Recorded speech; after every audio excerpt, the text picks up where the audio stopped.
The Smart Money Woman, Episode 4, #Money Story. Thank you all for listening through and for your questions. Are there any more questions? Surprisingly, no. I feel like any questions I had were answered in the course of your presentation. Okay, thank you. I have a question, madam.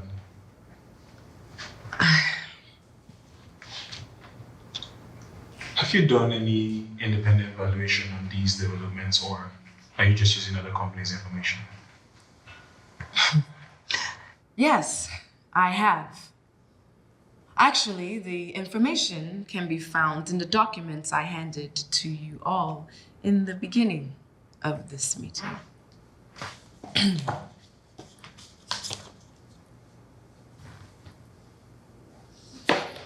Right. So, historically, what are your margins on flats such as these? And I need a realistic answer, not the optimistic one. Zuri, what Shola is trying to say is that our company, Zuma, normally invests in much larger deals. Yes. It presents itself in two opportunities. One is short-term liquidity, and two, in cases where we don't sell the units, is capital appreciation, which is absolutely guaranteed, and an excellent ROI. Okay, that is it then. Mr. Tunde, we will deliberate on it and get back to you. Thank you, Zuri. Thank you. Thank you. Episode 4 opens with Zuri making a presentation before that Shola guy she has no chemistry with and his team. It goes well. The rest of his team likes the presentation. He does this thing where he asks her difficult questions to test her or something, and the show frames her responses as home runs. And I guess it's supposed to give off some sexual tension, enemies to lovers thing, but fails miserably. Then this voiceover plays in the background as Zuri celebrates after the clients leave. What did your parents teach you about money? We all have a money script in our heads that is made up of unconscious beliefs about our finances, which can be rooted in our childhood. We ultimately tend to mirror our parents' behavior with money and replicate their habits, good or bad. The money stories we hold on to have the power to shape our financial health. Quote, what did your parents teach you about money? We all have a money script in our heads that is made up of unconscious beliefs about our finances, which can be rooted in our childhood. We ultimately tend to mirror our parents' behavior with money and replicate their habits, good or bad. The money stories we hold on to have the power to shape our financial health. End quote. The voiceover irritated me the first time. It fucking irritated me. Of course, we learn a lot from our parents and mimic consciously and unconsciously what they did. There's no disputing that in almost every area of our lives. What pissed me off was the implication that because of what they did or didn't teach us, we have this money script in our head that go on to influence our financial health. What is this if not blaming our ancestors for our current financial situation? Most people who are rich are not rich because they learned things from their parents. They're rich because their parents had money. People who have money know how to get more money and grow what they have because they have money, not because of some skill they were taught. Are there people who come from zero and become rich? Yes, but those people are the exception, not the rule. There's something so disheartening about blaming our parents for extreme things like our poverty. No one deserves that. This is a systemic issue. To put it on our parents for not teaching you correct? No, they don't deserve that. Makamba, I hope you people have sent out Mrs. Ashake's dress. You know you're not coming to work tomorrow. Man, I guess that's for this week, oh. Tammy and Zuri dating. Tammy is still talking to her new workers like they're kids in patriarchal society. Hiya, I hope another mass quitting hits her. Workers of the world, unite. Me, I'm taking off tomorrow too. Hey, how come? I told you now. I have to go to Benin. You did say so.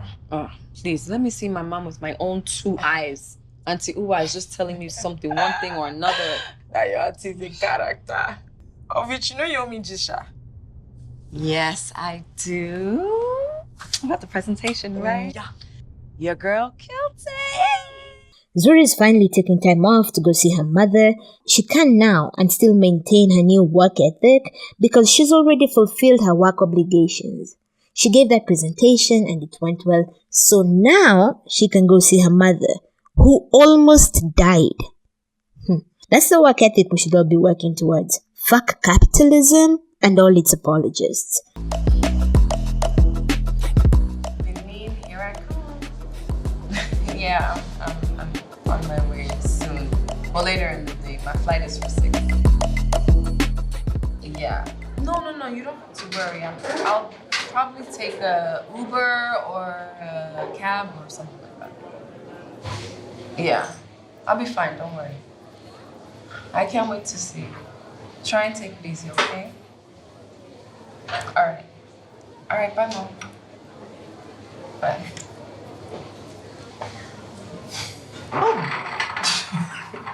I'm sorry. Ooh, you scared me. Really? I wasn't of the opinion that you scared Daisy. This Shola guy is so fucking weird. He walks into a restaurant, sees Zuri on her phone talking to someone, then quietly pulls up the seat next to her and sits, watching her talk. Dude, when she's done, she turns and is genuinely startled to find him there. I don't know what the director was going for, but no, it's just something off about it and scary. Don't do that to women, bruh. It's already too many weird men out there for you to be doing this creeping up to me thing. God, their chemistry is non-existent. Whatever is supposed to be flirting is just excruciating to watch. Ugh, please, tell me it wasn't just me. Shola finds out Zuri is going to Benin to see her mom and says he's also going to Benin that evening. She tells him about the fire at her mother's house and he says what matters is everyone's okay. Insurance will take care of the rest of it. She gives him a look and he realizes that they don't have insurance. She actually laughs at his assumption that they had insurance until she realizes he's not joking. Then the strangest, most out of character thing happens. So much like a stress. I know, but what are you gonna do now they're struggling for money? What else are you gonna do? Well, I'll probably just date you and you'll pay for everything. Oh shit, that sounds like a great idea. Absolutely. Yeah. She tells him how she's struggling for money and this fire thing is just compounding her stress. Why would she tell him that she's broke? Why? Until 3 minutes ago, they hated each other's guts, or at the very least, hadn't had any personal conversations. Zuri is all about appearances. Why else would she be at the spa weekly and all decked up in designer clothes? Why? People who care about appearances in a society in which being broke is a moral failing and being poor is the most despicable thing to be, do not just immediately reveal to strangers that they are broke. I'm glad I came to drop my aunt at the party. I'm glad she introduced us. I'm glad I got to meet you. I'm glad about a lot of things. So my wanting a free play doesn't faze you? Why should it? I asked you out. It's our first date. I should pay for it. Okay. And subsequently? Well, I think the person who initiates the outing should pay for it. Or the parties could go Dutch.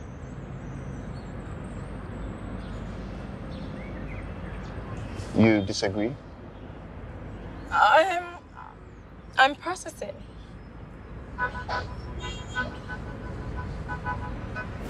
Meanwhile, Tammy, formerly of the purple hair, is also on a date.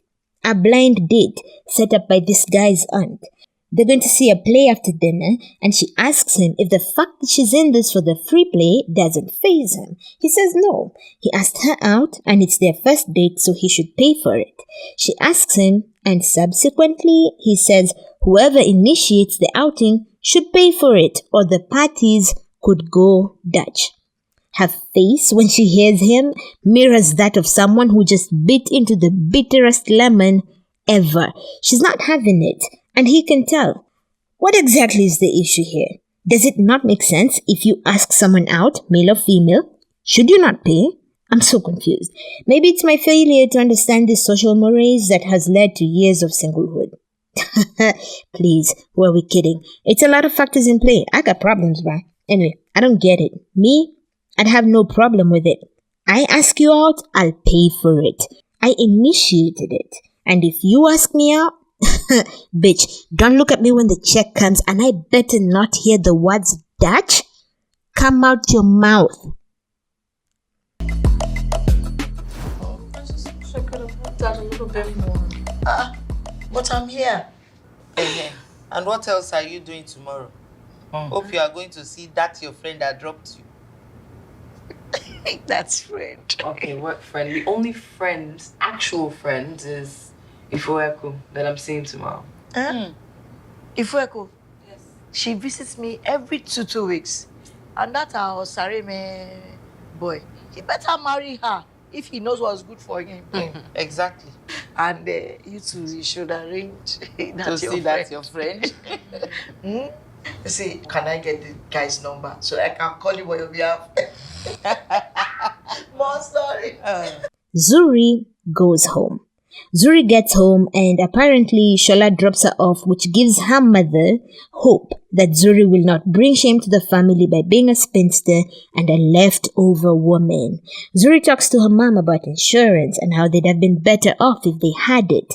The plan is for Zuri to go check on the house tomorrow, and if it's good and ready, her mom and the house girl, Eramosele, will move back in. They're currently staying at her aunt's place. Then a crazy thing happens. Tomorrow, I'm gonna go to the house, make sure that everything is okay, so that Masele and you can head back to the house. Better. Because that Eramosele girl just finished all the food in my house. Sorry, auntie. Her aunt says it'll be good for them to move back home because that Eramosele girl has eaten all the food in the house. I've had these conversations and seen it when we've hosted visitors from home. How people from the village eat a lot more. Now I'm wondering why that is the case. I'm also wondering, why are we so obsessed with tracking and policing what people eat? It's just weird. I think it's the kind of thing we wouldn't do if we lived in a society where we had an abundance of food. If we, for example, lived in a socialist, collectivist type society where food was a human right and wasn't scarce, maybe we wouldn't care so much how much people ate because we wouldn't be worrying about the dent they're making to our stores. I'm absolving myself of all faults. This is a problem caused by the scarcity inherent in capitalism. It's not me or us. We're good guys. We're good. We're not the bad guys. Whew, thank God.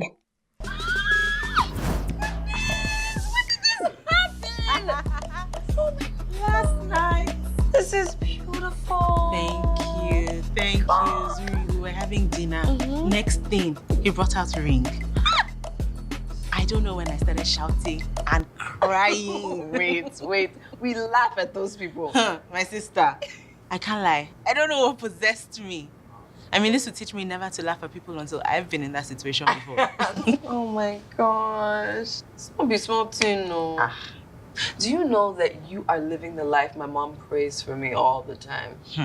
But do you remember how nervous we were when I decided to move out here? And look at you now. You even managed to get yourself a husband. I did, didn't I? Maybe I need to abandon Lagos. Maybe you do. And join me here. While visiting her mom, Zuri meets an old friend of hers and whoa, she's hot. Like, my body's like whoa. Love is like whoa. My kiss is like whoa. My touch is like whoa. My sex is like whoa. My is like whoa. My body's like whoa. that hot. The hot friend just got engaged and they gush over the ring. It turns out this friend moved out of Lagos and here she is, thriving. Hot as ever, got her man, and we can assume she isn't broke because this show would never frame someone broke this well. Hot girl serves as a reminder that you don't have to be where it's at whatever big happening city in your country in order to thrive. Move away from the city, friends. Zuri. Are you holding on to negative money scripts that have unconsciously shaped your money mindset?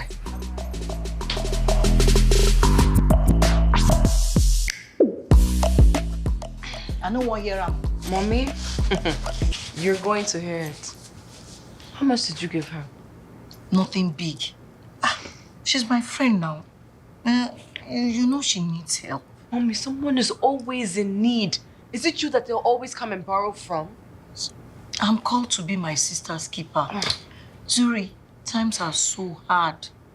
And also, the love loves a cheerful giver. Mommy, no, I'm not contesting that. But people cannot come and suck you dry with no plans with repayments. Year in and year out. Mommy. Mind your business. This is my business. You are a widow and you are retired. You're not a loan officer or a bank. Yeah, I know, but... Mommy, no buts. No buts. Did she even ask how you were? Was it her house or was it yours that got burnt? Mommy, please tell me. Anyway, I've given her. Zuri's mother's giving. Check out this voiceover just before Zuri's mom gets a visitor. Are you holding on to negative money scripts that have unconsciously shaped your money mindset? End quote. Zuri's mother gets a visitor, a woman from the village who tells her she needs money for school fees for her kids. Zuri's mom takes money from the stash she was given to pay for insurance, then gives some to the woman. Zuri comes in as the village woman is leaving, and this is the voiceover that plays. Quote, are you holding on to negative money scripts that have unconsciously shaped your money mindset? End quote.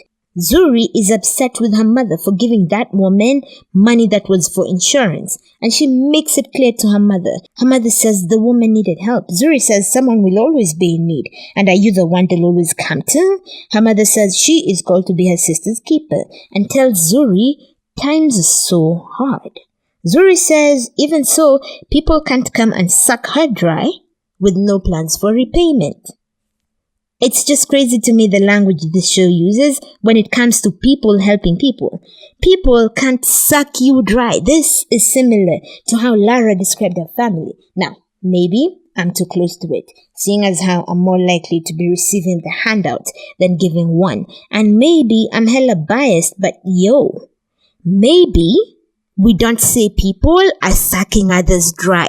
Maybe we offer advice about setting a specific amount of money for such charity and mutual aid efforts instead of demonizing the whole affair. Anyway, I imagine people on Zuri's end of things see things differently, as they should. I mean, if you give your mother money for something essential and she uses it for another thing, I can see how you'd be upset, especially if you're currently broke Zuri.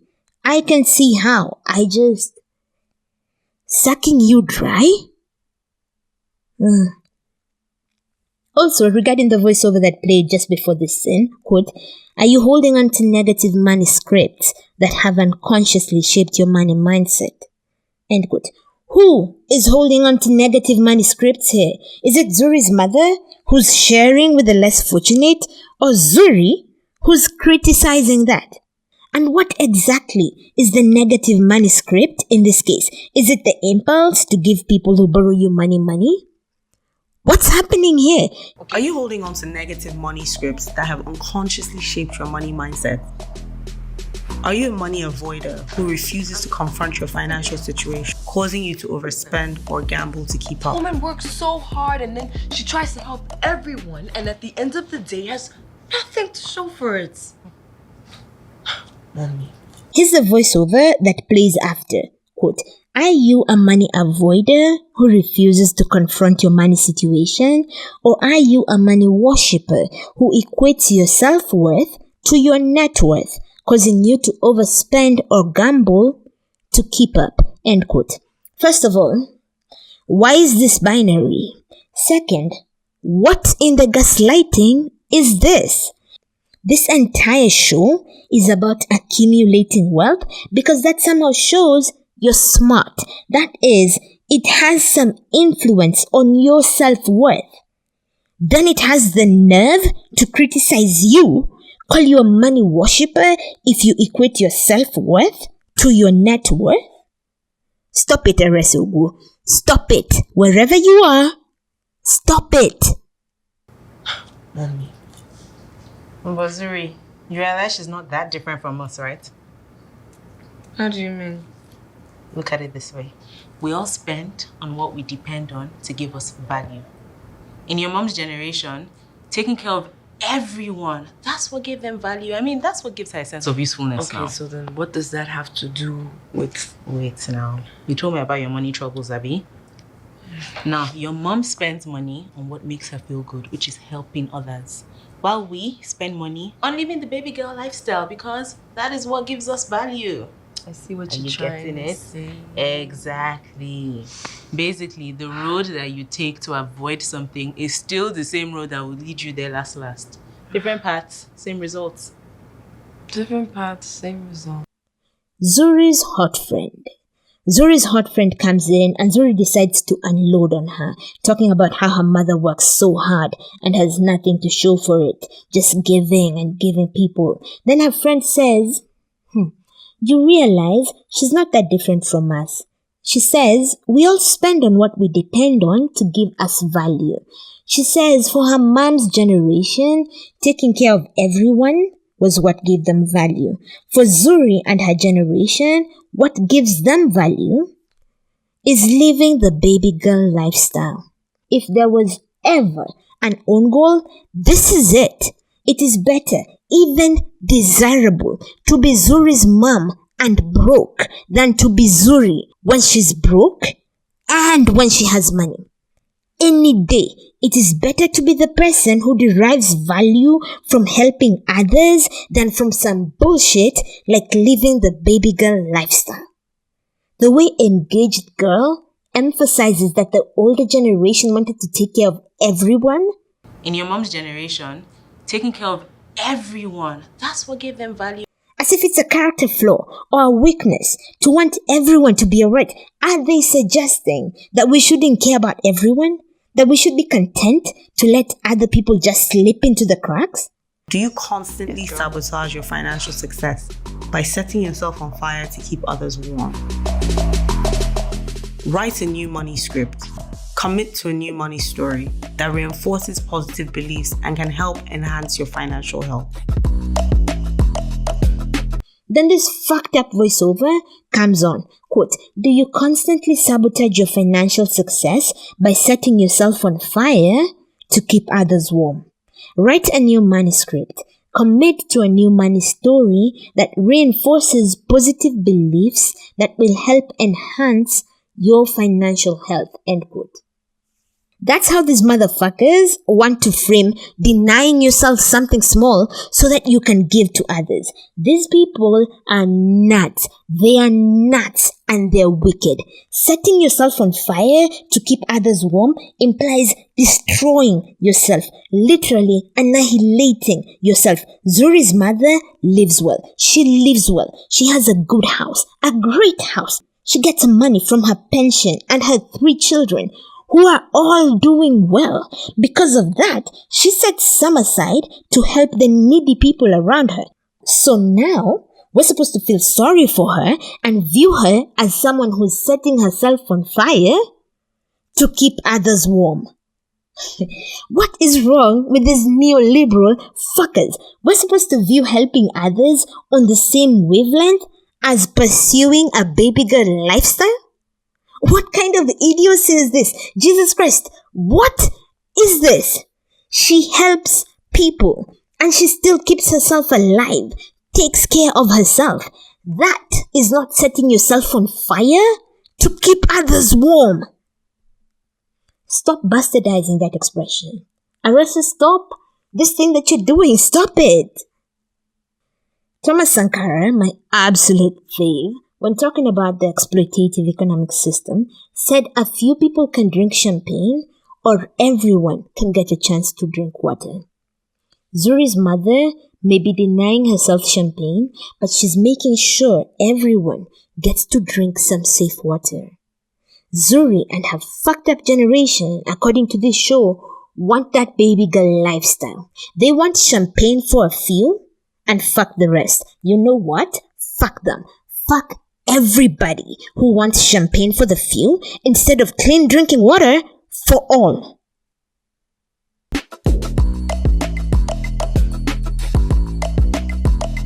When it comes to morality and money, where do you draw the line? Our actions are generally guided by our moral values, but do monetary incentives sometimes get in the way of our good intentions? Tammy in the streets. This voiceover plays when the girls are working out together. Quote, when it comes to morality and money, where do you draw the line? Our actions are generally guided by our moral values, but do monetary incentives sometimes get in the way of our good intentions? End quote. What does morality have to do with money? The huge issue is about Tammy and her dating. If you thought we were going to dive into the ethics of business and capitalism, grow up. Tammy, formerly of the purple hair, presently of the yelling at her stuff, is dating two guys at the same time. Not because she likes them both, but because of what she can get from them. This exploitative, extractionary view of dating is wow. I've never described dating as extractionary. First time for everything, friends. And don't tell me I can't use it like that. English is a fluid language, and as a member of the Commonwealth, I exercise my right to fuck with the language however I please. So Tammy is vetting both guys to see which one of them will be better able to take care of her. There's zero talk of love or even affection or a crush. They just talk about how this Bobby is from America, how Tammy should join the expat community in Ikoyi, the wealthiest neighborhood in Nigeria. I have no problem with dating multiple people as you figure out which way you want to go, especially in the early days before you get serious and exclusive, if monogamy is your thing. My problem is, Tammy just sees this man as a payday. I guess the equivalent for men would be seeing a woman purely as a sexual object. Either way, you're just a thing for me to derive pleasure or money from. I don't like it.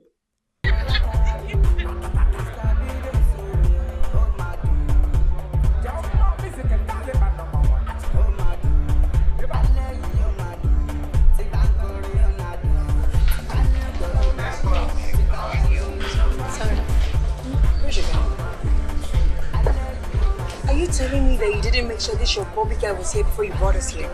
My dear, see, he just said we should be here at midnight. But he says he's almost here. We can just order. This guy that I haven't seen with my eyes. There you go. We're not ordering anything. Yeah, I think we should wait till he gets here, please. Hold on out for my interview. Yes.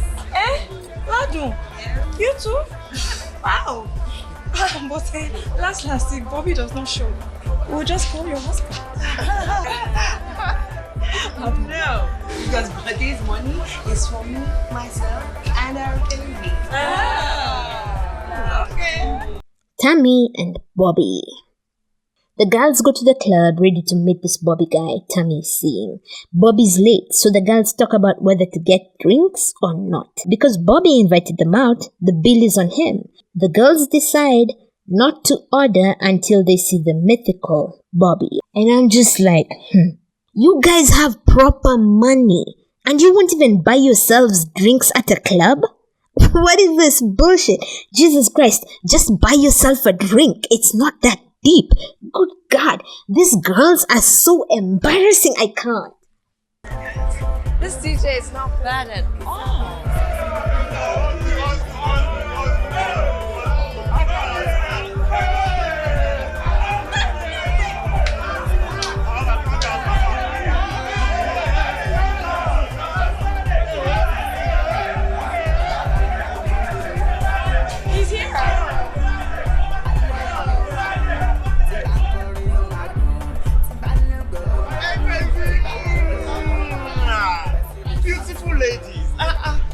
of all, let me just say welcome. Welcome. Thank you for accepting my humble invite. You know, I'm not a billionaire yet. Little I have. I like to man. My name is Boluwa Bola. My friends call me Bobby, but you ladies can call me anything you like. Yes. How you guys doing? Oh yeah, come to my table, Joe. Which one be all this bar? Let's go to the baby, you guys come now. Oh, are you signed?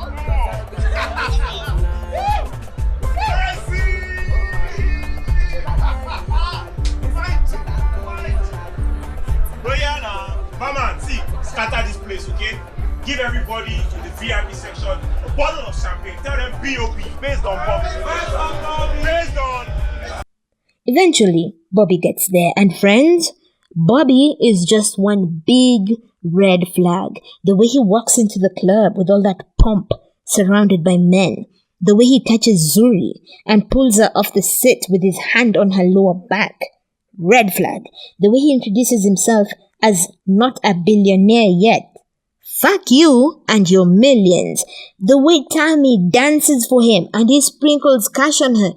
Jesus Christ, Tammy. Trash, trash, trash. Also, respect yourself, Tammy. Get up. I had so much fun. Did you girls have fun? You guys. Seriously? It was a very bad dream. Except I don't sleep with my clothes on. Without my makeup on. Or my shoes on. Girl, what? What was that? Oh, God. Okay, fine. Maybe I see a little bit of what you guys are talking about. But in my defense, he didn't look that bad the other times we hung out. What? Okay, Tammy, darling. There is no universe in which that guy is absolutely not icky. Come on now. No. Zero. Was he that bad? Yes! Okay, fine. Jeez. He's loaded, chat. Tammy. Probably drug money. Like 419 or something. Yahoo. You're talking. The way the girls keep it real with Tammy about Bobby being trash, they literally call him icky. I love it. These girls embarrassing you, then making you proud, all in the space of 8 seconds. What's interesting to me is how they tell Tammy the truth, but no one ever tells Adeswa, the one married to the trash husband, the truth. I guess there's the element of the nature of the relationship. One a casual thing, the other a marriage, but I think there's also the type of person you are. Some people are chill and relaxed and it's easy to tell them the truth. Some people are like me, prickly and always defensive, so it's hard to tell them the truth. In this one thing, and one thing only, be like Tammy. Create an atmosphere that makes people feel welcome to tell you the truth. I can't tell you how because, as I said, defensive and prickly. Niggas don't tell me shit, which is really sad. Everyone needs people who can tell them shit. Oh, did you tell them about the Chanel bag you got last week? At least my sister is not a space, sunglasses, Versace chain wearing Yahoo. Who gave you? Lara, your energy is always too much. Will you tell us who gave you? Who is it? Auntie, talk now. Yes. Oh. I mean, it's not important. Wow. Okay, Smart. so Chanel bag, perfume. It's definitely important. Oh, you're already going to GCO. But that's it. Oh yeah, who is it? Who is the person? Who is it? Exactly. Who is the person? Who is it? Tell us. What is it? Okay, fine. Who kicking me? Oh, yeah. No. Okay, fine. Okay. His name is Nnamdi Ohigbolom. Okay, wait, that name sounds kind of familiar. Yeah. Of course it's familiar. Isn't he married? Yes, so, and then, when then? What do you mean by yes, so, and then when then? You're dating a married man. Oh, Adeswa, she said she's not dating him now. No. Do you think we're stupid? No, excuse me. Don't come and try to huff and puff with me. I said that I'm not dating him. Neither am I having sex with him. And I do not appreciate you insinuating that I'm lying. He's a grown man. If he feels like he wants to use his credit card to buy me a Chanel bag, who am I to stop him? You are accepting gifts from a married man. So wait, I don't understand. So what? What should she do? Should she return it? Sister. Yes, Help she me. should, actually. What? I mean, look, I'm all for toasters splurging on you anyhow, but I draw the line when it comes to married men. Thank you. And yes, she should return it. Okay. This is not right. Make me. Since you are so angry, why don't you take the bag and go and return it now? Haba, wait. Nobody returns a Chanel bag. Should you know? Where are you going? Oh, Lara.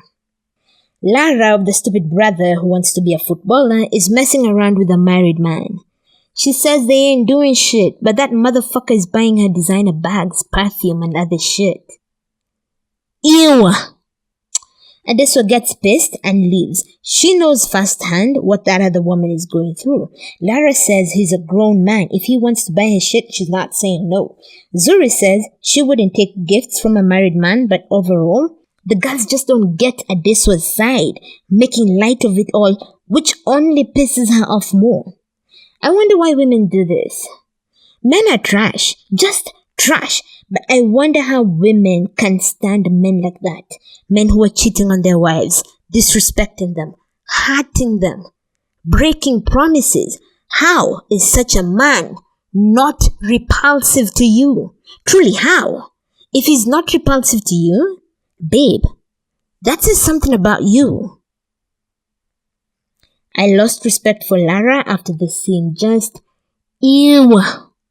She's still my fave performer, but girl, ew.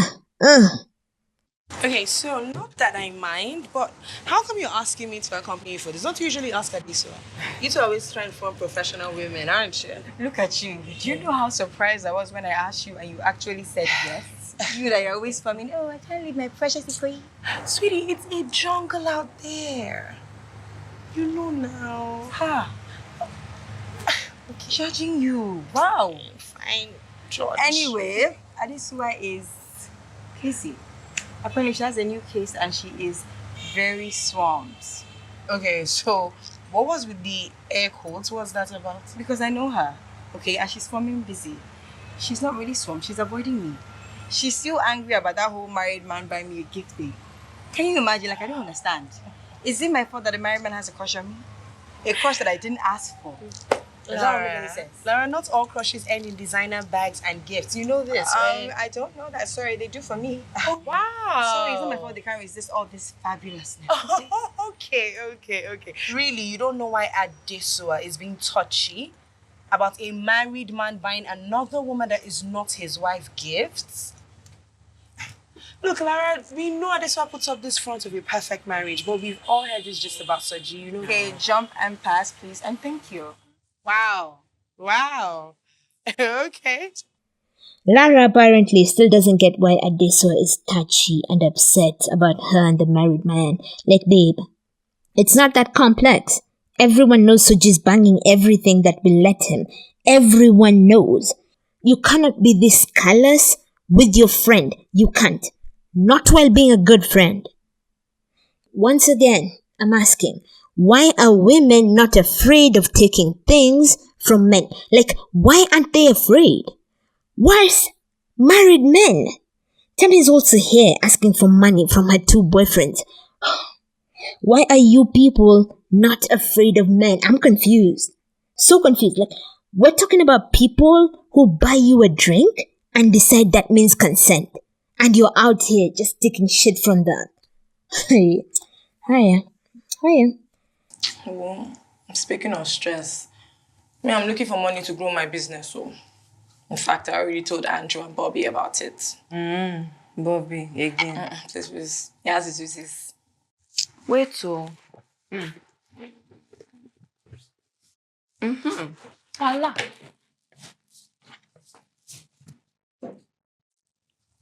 Oh, okay. What was this one? Well, I totally forgot, but Cedric is always trying to sell me something. Apparently, First Bank is giving out low interest rate loans. Loans? I beg. Oh. What are you going to do? This is over 1 million naira. 1 million. I'll sort it out. 1 million. Money that I can easily collect from my daddy.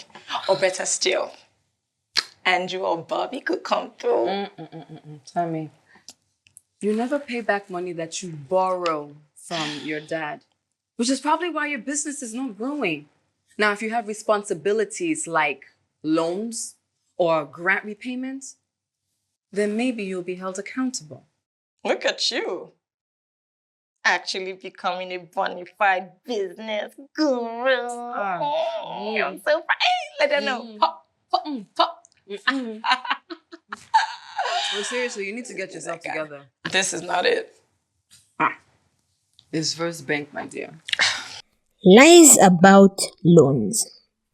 Zuri suggests that instead of making her boyfriends her financial plan, Tammy take a loan from the bank. Tammy says that little money, 1 million naira, is something she can easily get from her dad. Zuri's like, no, that will not do. According to Zuri, having the responsibility of repaying a loan will make Tammy more responsible, more accountable, and she could even turn a profit or something. What level of bullshit is this? This lie. Can we talk about the rich people who started their businesses with money from their dads? It's pretty much all of them, from Gates, Musk, Zuckerberg, Kardashians, Trump, Bezos, all of them. But when it comes to ordinary people, you should get money from the bank. That'll make you responsible. Ordinary people must struggle in order to be financially responsible. Debt hanging over your head is apparently good. Bullshit! This is the same logic used to judge people who live at home. You know you're not financially stable because your parents are supporting you. Meanwhile, rich people support their kids forever, but if your parents are ultra wealthy, it's not shameful.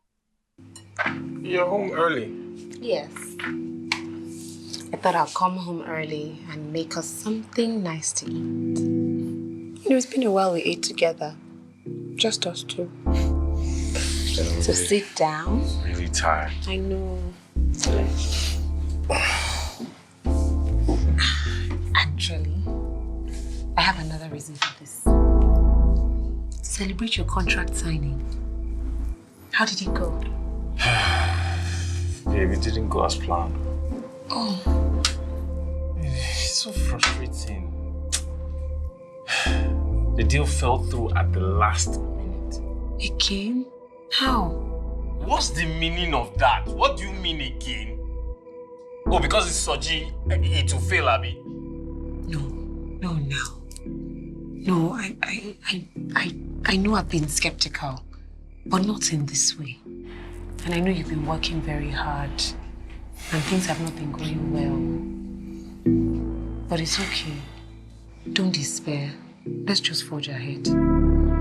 Huh? So what's your next move? My next move? Can't you just let me breathe? Okay, babe. Just calm down. Just relax. No, actually, never mind that. We'll talk about all of that later. When you come back to our bedroom tonight. Okay. I know, we've had some time apart and it's done us some good, but I think it's time you come back to our bedroom. I miss you. And I know I'm sorry that I made you so upset that you had to move out. But I want you to come back. I agree that us spending time apart has done us some good. It has given me some time to think and, to just get myself together. Which is why I think we should spend some more time apart. Oh.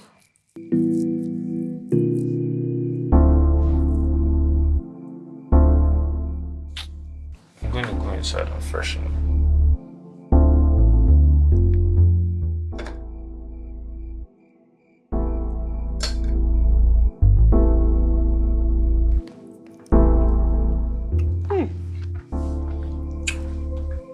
Thanks for the food.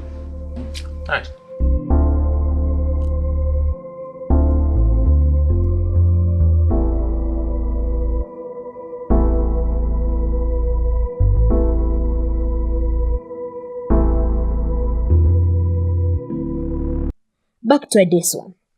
Friends, Adeswa needs help. I don't know if it's because of that whole Lara messing with a married man thing or not, but she comes home and makes some romantic dinner for her and her husband. If he cheating, babe, no amount of cooking for him will change that. You should know that. This shit is obvious. Anyway, what does her trash man do? He talks about how tired he is, then fucking picks a fight when she brings up the contract signing he was supposed to get done. Apparently, the deal fell through, and when she asks again what happened, he gets pissed. Apparently, this motherfucker moved out of their bedroom, and she's out here begging him to come back. Babe, respect yourself. She's apologizing for making him so upset that he moved out. Meanwhile, he's out here talking about how that time apart was good for them and they should spend more time apart. Wake the fuck up and smell the coffee, babe. After delivering that bomb, he leaves after taking just one piece of chicken or something. And Adeswa sits there crying. I want to feel sorry for her, but God help me, I don't. Then this woman does the stupidest thing ever.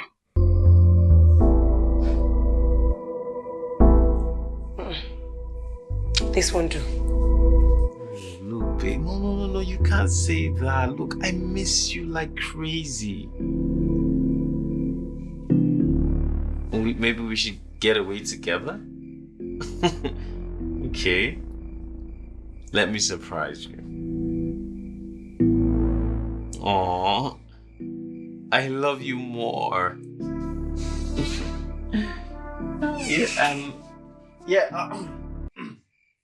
Yeah, of course. So, if you set the date for the meeting, then we can sit and talk.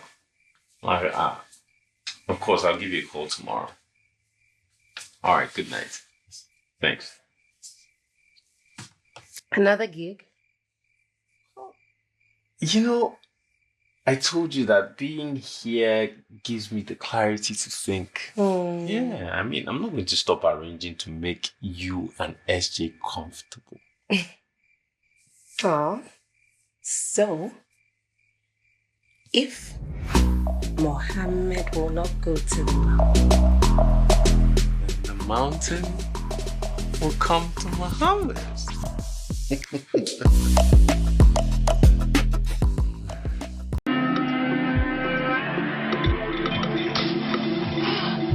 Oh wow. Oh wow. Oh wow. Oh wow. Oh wow. Oh my God. Oh my God. I can't. I am disgusted.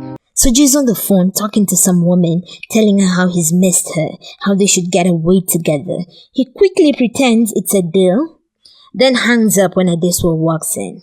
Then this crazy, certifiable woman kneels down and fucking blows him. Girl, get up! It's interesting to me how blowing men is often just this degrading thing. Too many sexual interactions with men, really. Just degrading. What the fuck is this woman doing? I can't. When Soji laughs, as Adeswa is getting into position, I can say I felt something I've never felt before. I wanted to stab him. Stab him.